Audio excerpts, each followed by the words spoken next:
ناوي سيدي ميمون ناوي يا سيدي على بابا ميمون يا ناوي سيدي ميمون يا على بابا ميمون ناوي ناوي ها هو جو ناوي جاي دعدع شاشية من الودع لولي فيها تيصدع ناوي سيد الرجال ناوي مشى السودان خادم قناوية تاكل اللحم خضر تاكل البرانية ناوي يا سيدي على بابا ميمون.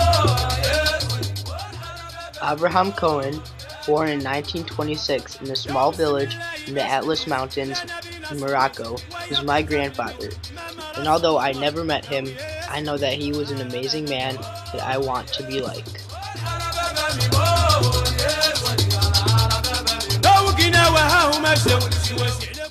My grandpa did not live in a big city. He lived in a small village hidden in the mountains. And since he was a Jew living in Morocco, his life was very different.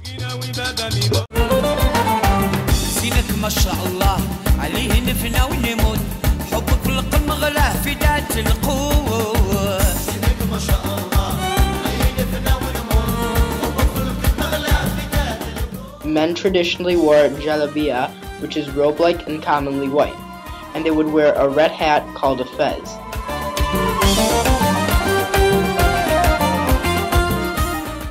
Women traditionally wore kaftan, which is like a dress and more colorful than a jalabia. Mimuna is a custom that was celebrated after the last night of Passover when they would bring back chametz. They opened their homes to visitors and set out tables full of pastries and cake. A favorite of Moroccan Jews is mufleta, which is like a crepe. Mimuna has spread all over Israel since Moroccan Jews came. There was a lot of anti-Semitism in French Morocco. During World War II, Jews suffered humiliation but were not deported. There were pogroms in 1943 to 1948, killing some Jews. In 1956, Morocco gained independence and immigration to Israel stopped. Immigration didn't occur again legally for 7 more years. Sadly, anti-Semitism in Morocco is growing again. At that time period, the worst way you could treat someone was to treat them like a Jew. In 1948, there were 265,000 Jews living in Morocco, and now there is only 2,500.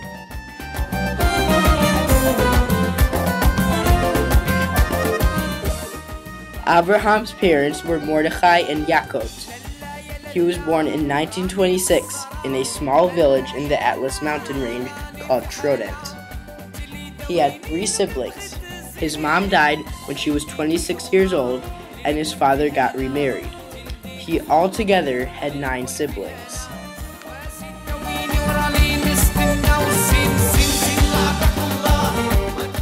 The Atlas Mountains are in northern Africa and go through Morocco, Tunisia, and Algeria. It lies on a tectonic boundary and stretches 1,600 miles.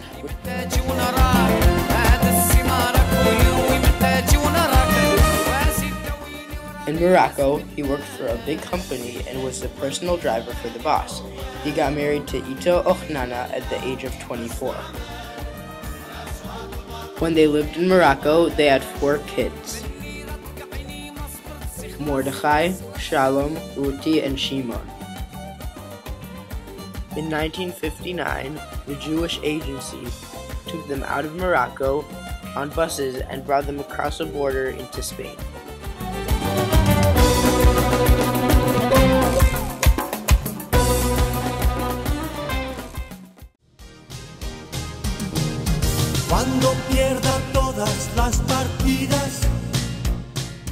They crossed the border into Spain by choice, even though the king was loyal to them. Ito was pregnant when they went to Spain. She gave birth to a girl who got the Spanish name Georgette. In Spain, Ito worked in a hotel. After a year, the Jewish Agency took them out of Spain. They went straight to Ma'alot.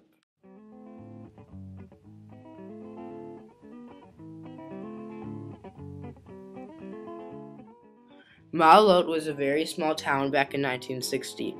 It was completely cut off from Israel, and Lebanon could be easily seen. In fact, it was right on the border.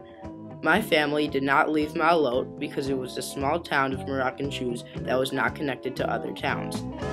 Now people go in and out of Ma'alot every day. In school, Georgette's name was changed to Shoshana. For a few years, he worked for HaKeren HaKayemet L'Israel, which is where people would donate and plant trees. My family has some trees there. After he worked there, he worked at an asbestos factory, which is called Yesh Asbest. My mother, Yafa, was the first to be born in Israel in 1962. Other than that, he had 4 more kids: David, Moshe, Reuven, and Miriam. He was president of a synagogue that is still running. The synagogue was originally named after Eli Cohen. When he got to Israel, he was very secular. In the year 1972, his brother died, and since then he became very religious.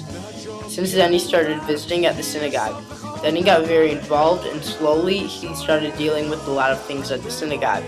Eventually, he was president, and he had the keys, and he was in charge of the money, and much more.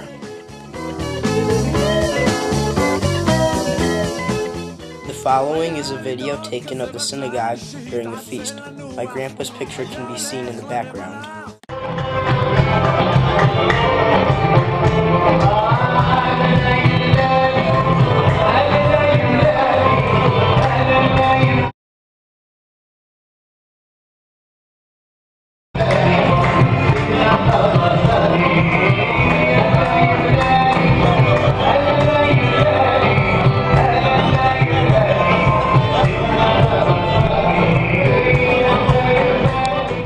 He retired earlier than usual when his friend started getting sick. Then he got sick. He knew he had cancer, but he wouldn't go to the doctor because he was scared to be told that he had cancer, and because he was religious and thought it was between him and God. My grandpa also helped at the preschool after he retired. He died on May 9th, 1999, when he was 73. It was 1 month after I was born. I never met him, but I got there in time for his Shiva. When he died, a new part was added to the synagogue, and it was named Ohel Avraham after him. It was built by my family. סבא היה איש מאוד מיוחד. סבא מאוד אהב את הילדים שלו, אבל יותר מכל, סבא מאוד אהב את הנכדים. הוא וסבתא טיפלו בנכדים. הם טיפלו באתי, לימור, אבי, נעמה, גילי, אסף ונועם. זה היה אושר גדול בשבילם.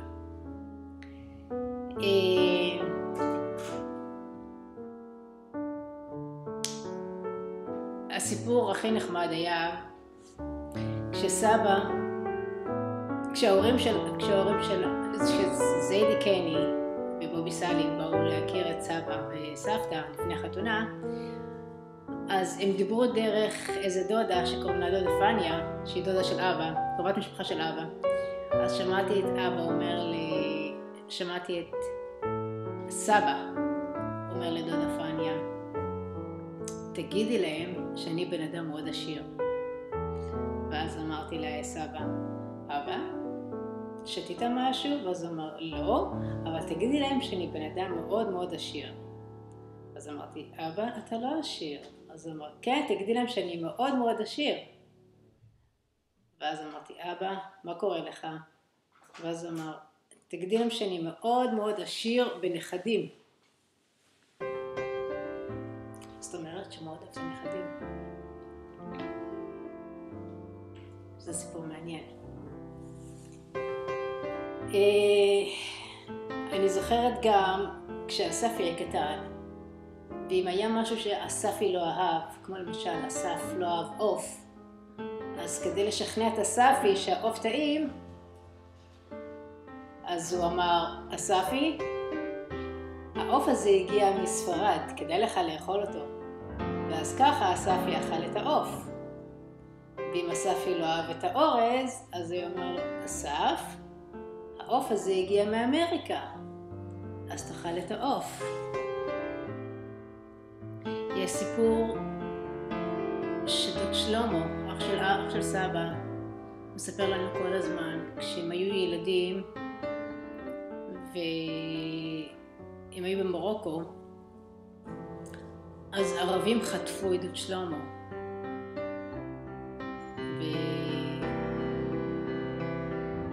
וסבא הציל אותו. הוא הגיע לבית של החטופים, של הערבים שחטפו את דוד שלמה, והוא הצליח להציל את דוד שלמה. דוד שלמה. How did he find out? אני לא זוכרת את הסיפור, אבל הוא הצליח להציל אותו. סבא היה גם נגד זה שבנות יתגייסו לצבא. האחיות שלי התגייסו, וגם אני התכוונתי להתגייס לצבא, ואז בפעם הראשונה שקיבלתי את המכתב הראשון, צו ראשון מהצבא, וכשקיבלתי אותו, אז אמרתי בצחוק, אני לא מתגייס לצבא, ולא ידעתי שסבא בעצם עומד מאחורה. וכשהוא שמע את זה, אז הוא נורא התלהב, והוא הרים אותי כמו תינוקת, והוא רקד איתי, והלכנו לרב, והוצאנו תעודה כאילו שאני דתייה. ובגלל שסבא שמח, אז אני לא יכולתי אחר כך להתגייס לצבא, כי סבא שמח. וכמו שאתה יודע, סבא היה גבאי של בית הכנסת, הוא היה אחראי לבית הכנסת, הוא היה אחראי לכסף, הוא היה גם סבא של הגנים, הוא התנדב בגנים. וכשאני עבדתי בגנים, אז יום אחד הוא הביא את הספי לגן, זה היה בט"ו בשבט, וביחד שתנו עץ, ובכל פעם שאני מגיעה לבית של סבא וסבתא, אז אני עוברת דרך העץ הזה, העצים האלה, שסבא והספי ואני שתנו. אז עושה לי טוב. העצים נמצאים בין הבית של סבא וסבתא לבין בית הכנסת. אז זה משהו כאן. שזה שלי, של הסף ושל סבא.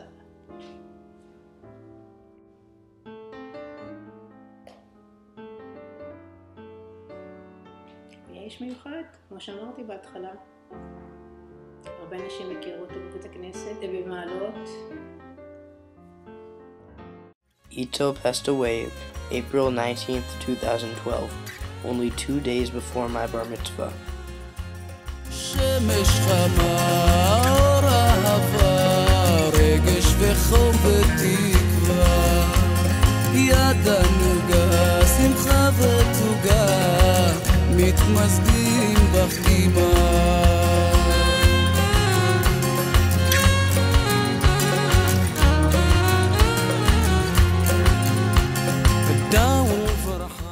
Every day we keep his legacy. We practice the same traditions as he did. We think about him every day as we live our lives. Most importantly, we care about our family just as much as he did.